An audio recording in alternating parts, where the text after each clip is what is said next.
Assalamualaikum warahmatullahi wabarakatuh. Perkenalkan, nama saya Rifki Rizko dari kelas 2 Penjas NPM 19 21193. Saya di sini akan menganalisis konsep kurikulum Penjas. Yang pertama, pengertian pendidikan jasmani. Seorang pakar pendidikan jasmani dari Amerika Serikat mengatakan bahwa dewasa ini pendidikan jasmani dapat diterima secara luas. Model pendidikan melalui aktivitas jasmani yang berkembang sebagai akibat dari merebaknya telah pendidikan gerakan pada akhir abad 20 ini dan menekan pada kebugaran jasmani. Penguasaan keterampilan, pengetahuan, dan pengembangan secara ringkas dapat dikatakan bahwa pendidikan jasmani adalah pendidikan dari, tentang, dan melalui aktivitas jasmani. Menurut Jesse Perelin William dalam Freeman 2001, pendidikan jasmani adalah sejumlah aktivitas jasmani manusiawi yang terpilih sehingga dilaksanakan untuk mendapat hasil yang diinginkan.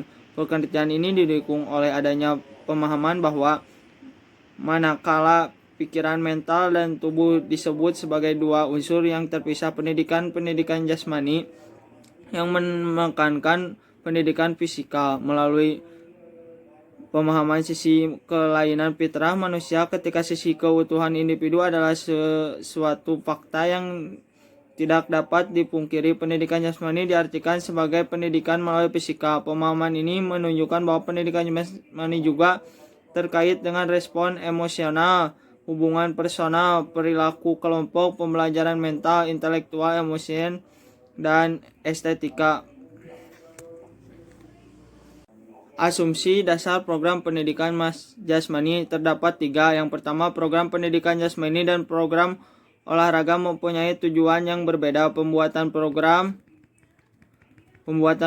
olahraga terutama ditunjukkan untuk mereka yang betul-betul mempunyai keinginan akan tertarik untuk mengkhususkan diri pada salah satu atau beberapa cabang olahraga dan berkeinginan untuk memperbaiki kemampuan agar dapat berkompetisi dengan orang lain yang mempunyai keinginan dan minat yang sama pula. Yang kedua, anak-anak bukanlah miniatur orang dewasa. Kemampuan, kebutuhan, perhatian, dan minat anak berbeda dari kemampuan, kebutuhan, minat, dan perhatian orang dewasa. Oleh karena itu, sudah barang tentu kurang cocok apabila pembelajaran dikontasi seperti menuangkan air dari gelas yang satu ke gelas yang lainnya. Para guru tidak cukup dengan memberikan program aktivitas jasmani atau olahraga untuk orang dewasa kepada anak-anak. Yang ketiga, anak-anak yang kita ajar sekarang tidak untuk dewasa sekarang. Para pendidik mempunyai tantangan yang cukup besar dalam mempersiapkan anak didik di masa yang akan datang yang belum bisa didefinisikan dan dimengerti secara jelas, atau paling tidak dalam sebagai aspek dunia nanti mungkin akan sangat berbeda dengan dunia yang akan ada sekarang. Aktivitas fisik dan olahraga di masa yang akan datang mungkin sangat berbeda dengan aktivitas fisik dan olahraga yang ada dan populer pada masa sekarang. Oleh karena itu, program yang ada sekarang selayaknya mempersiapkan anak didik dengan keterampilan gerak dasar yang sangat diperlukan untuk setiap aktivitas fisik baik yang sedang populer pada masa sekarang maupun aktivitas fisik yang mungkin akan ditemukan di masa yang akan datang. Karakteristik program pendidikan jasmani terdapat 2. Development Applied Practices DAP. Maksudnya adalah tugas ajar yang memperhatikan perubahan kemampuan anak. Tugas ajar yang dapat membantu mendorong perubahan tersebut. Yang kedua, IAP Instructionally Appropriate. Maksudnya adalah tugas ajar yang diberikan diketahui merupakan cara-cara pembelajaran yang paling baik. Cara pembelajaran tersebut merupakan hasil penelitian atau pengalaman yang memadai, memungkinkan semua anak didik memperoleh kesempatan dan keberhasilan belajar secara optimal. Keberhasilan program pendidikan jasmani. Untuk mengetahui apakah program pendekatan pendidikan jasmani yang digunakan tersebut cukup berhasil atau masih perlu disempurnakan, maka perlu dilakukan suatu evaluasi. Ruang lingkup materi pendidikan jasmani menurut BNSP. Yang pertama, permainan dan olahraga meliputi olahraga tradisional, permainan, eksplorasi gerak, keterampilan lokomotor, non-lokomotor, dan manipulatif.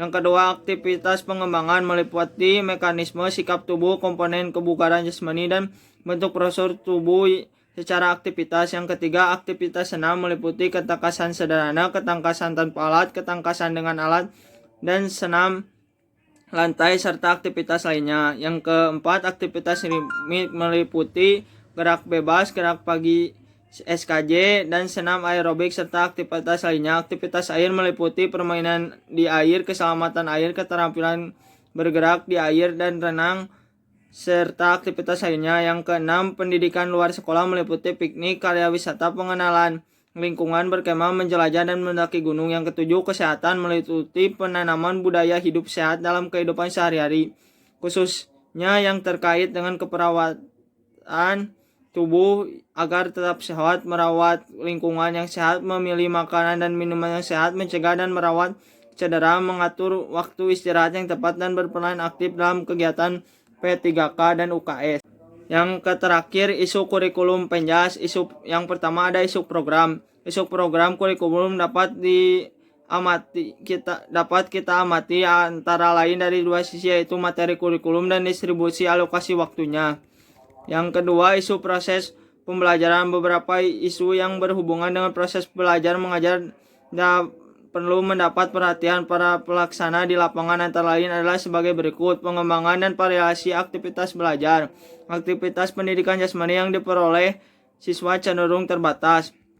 Siswa diharuskan berpartisipasi dalam berbagai aktivitas pendidikan jasmani. Peran unik dari pendidikan jasmani: siswa kurang mendapat kesempatan untuk mengintegrasi aktivitas pendidikan jasmani. Guru cenderung masih kurang memperhatikan kesempatan pemberian bantuan kepada siswa agar mengerti emosi yang dirasakan pada waktu melakukan aktivitas pendidikan jasmani.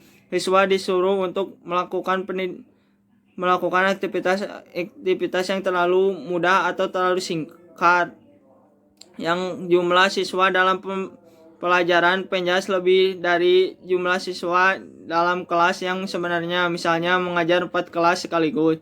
Siswa disuruh mengikuti pelajaran lain karena alasan-alasan lain atau hukuman atas perbuatan dalam pembelajaran Penjas. Proporsi jumlah waktu aktif belajar sangat terbatas. Isu penilaian. Evaluasi merupakan bagian yang tak dapat dipisahkan integral dari suatu proses belajar mengajar. Isu jumlah dan karakteristik siswa. Guru Penjas sering dihadapkan dengan masalah jumlah siswa yang cukup banyak, mulai dari kelas 10 sampai kelas 11, bahkan ditambah dengan siswa dari kelas paralel.